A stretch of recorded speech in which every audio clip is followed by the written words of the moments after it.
سڵاوتان لێبێت نارۆزەرجی سموستاندر نیوستان پێشکەش دەکەم دەستپێکیش ناونیشانەکان.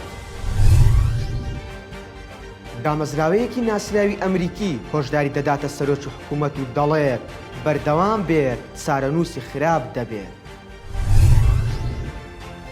لایەنە عێراقیەکان داوای هەڵبژاردنی پێشوەختە دەکەن و کۆمەڵگەی نێودەوڵەتیش پشتیوانی ناکات.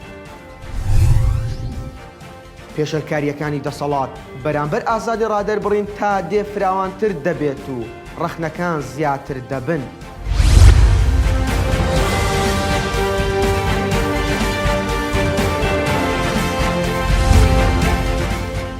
پەیمانگەی واشنتۆنی ئەمریکی لە راپۆرتێکدا ڕەخنە لە کابینەی نوێمی حکوومەتی هەرێم دەگرێت بەهۆی پێشەرکاریەکانی مافی مرۆڤ و ڕۆژنامەنووسان. لە راپۆرتەکەی پەیمانگاکە کە گرنگی بە پرسەکانی ڕۆژهەڵاتی ناوەڕاست دەدات و کاریگەری لەسەر سیاسەتی دەرەوەی ئەمریکا هەیە هاتووە ئەگەرچی کابینەی نوێ بە سەرۆکایەتی مەسرور بارزانی بەڵێنی چاکسازی و فراوانکردنی ئازادی ڕۆژنامەوانیدا، بەڵام ئێستا پێچەوانەکەی ڕوودەدات.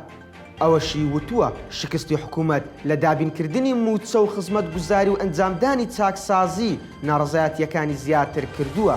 ئەمەش ڕۆژنامەنووسانی دووچاری دۆخێکی سەخت کردوتەوە کە دەیانەوێت ئەو ڕاستیانە بگوازنەوە. بۆیەش پێشەلکاریەکان دش بەو چینە بەرەو هەڵکشانی گەورەیە.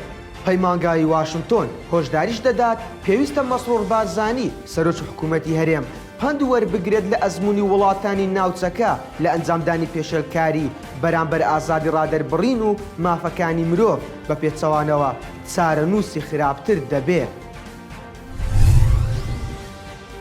بە گوێرەی زانیاریەکان تا ئێستا نە کۆمەڵگەی نێودەوڵەتی و نەنەتەوە یەکگرتووەکان پشتیوانی ئەوە ناکەن لە عێراق هەڵبژاردن دووبارە بکرێتەوە. ئەوەیش بەهۆی ئەوەی پێیان وایە کە کێشەکانی عێراق لە ڕێی هەڵبژاردن چارەسەر ناکرێن، چونکە هەڵبژاردن گۆڕانکاریەکی ئەوتۆ لە پێگەی هێزەکاندا دروست ناکات.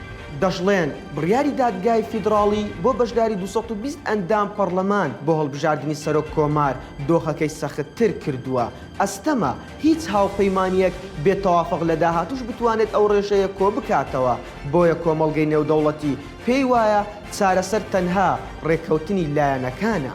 ئەوە لە کاتێکدایە لە چەند ڕۆژی ڕابردوو زۆرینەی لایەنە کاریگەرەکانی عێراق لە نێویاندا ڕەوتی سەدر و چوارچێوەی هەماهەنگی و سیادەی سوننەکان پشتیوانی خۆیان بۆ هەڵبژاردننی پێشوەختە ڕاگەیاندووە.